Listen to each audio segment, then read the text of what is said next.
காலம் மாறி போச்சு குமாரு.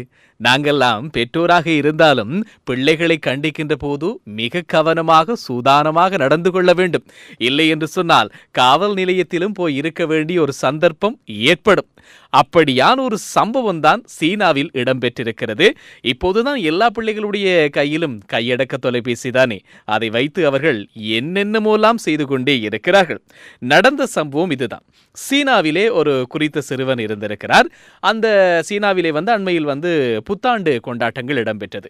இந்த புத்தாண்டு கொண்டாட்டங்கள் இடம்பெற்று முடிந்த கையோடு அந்த சிறுவனுடைய வீட்டுக்கு திடீரென்று காவல்துறை அதிகாரிகள் எல்லாம் வந்துட்டாங்க.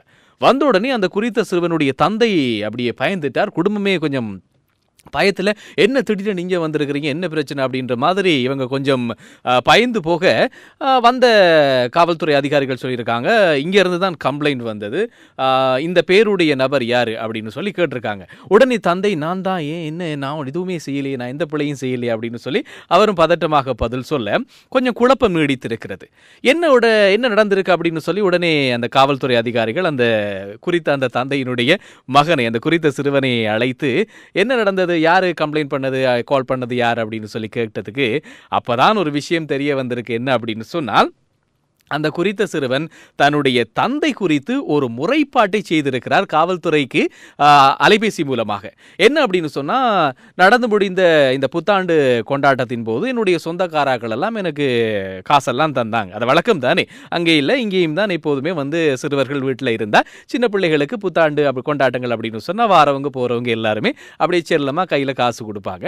அந்த காசை வச்சுக்கொண்டு பிள்ளைகள் தங்களுக்கு பிடித்தமான பொருட்களை வாங்குவாங்க, அல்லது அவங்க உண்டியல்ல சேமிச்சு வைப்பாங்க.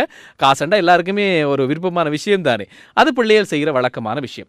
ஆகவே இந்த சிறுவன் அந்த காவல்துறைக்கு கால் பண்ணி என்ன சொல்லியிருக்கிறார் அப்படின்னு சொன்னா, என்னுடைய தந்தை நான் சேர்த்து வைத்திருந்த என்னுடைய பணத்தை, அதாவது புத்தாண்டு கொண்டாட்டத்தில் எனக்கு கிடைச்ச பணத்தை களவெடுத்துட்டார், திருடிட்டார் அப்படின்னு சொல்லி ஒரு கம்ப்ளைண்ட்டை கொடுத்து தந்தையை மாட்டி விட்டார். உடனே தந்தை பயந்து போய், இல்லை நான் அப்படியெல்லாம் செய்யலை, அவருடைய காசை நான் வாங்கி பத்திரப்படுத்தி வச்சது உண்மைதான், ஆனால் அவர் ஏன் இப்படி என்னை பற்றி சொன்னார் அப்படின்னு எனக்கு தெரியல அப்படின்னு சொல்லி தந்தை காவல்துறையிடம் அந்த அதிகாரியிடம் பேசுகிற போது, அப்போ அந்த சிறுவனை கூட்டிகிட்டு போய் தனியாக வச்சு என்ன நடந்தது அப்படின்னு சொல்லி விசாரிக்கிற போது விஷயம் விளங்கியிருக்கு. என்ன அப்படின்னு சொன்னால், இந்த குறித்த சிறுவனுடைய தந்தை இவர் கொஞ்சம் படிப்பு விஷயங்களில் கொஞ்சம் கவனக்குறைவாக இருக்கிறார் அப்படின்றதுக்காக ஒரு தந்தை என்ற ஒரு ஸ்தானத்தில் கொஞ்சம் கோபத்தோடு நடந்து கொண்டார், கொஞ்சம் அதட்டி விட்டுட்டார். அவரை கொஞ்சம் எப்படியாவது நல்வழிப்படுத்த வேணுமென்ற ஒரு எண்ணத்தில் அவரை கொஞ்சம் கடுமையான வார்த்தைகள்லையும் பேசிட்டார் போல. ஆகவே அந்த கண்டிப்பு இந்த சிறுவனுக்கு கோபத்தை ஏற்படுத்திட்டு, சின்னாள் உடனே என்ன செய்தார், எப்படியாச்சும் எனக்கா ஏசுனீங்க அப்படின்ற மாதிரி ஒரு கோபத்துக்கு சரி அப்பா தானே அப்படின்ற மாதிரியெல்லாம் யோசிக்காமல் உங்களை மாட்டி விடுறோம் பாருங்க அப்படின்ற மாதிரி இவர் டக்கண்டு அந்த கைபேசி மூலமாக காவல்துறைக்கு அழைப்பை எடுத்து இப்படியான ஒரு குற்றச்சாட்டை வச்ச உடனே அவங்களும் உடனே அரெஸ்ட் பண்ணுறதுக்கு தான் வந்திருக்காங்க.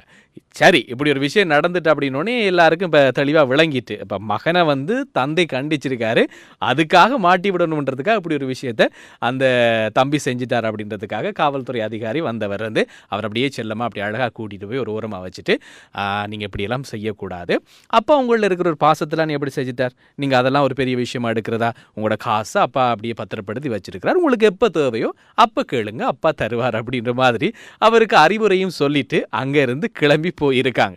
பாருங்க காலம் எப்படி இருக்கு அப்படின்னு சொல்லி.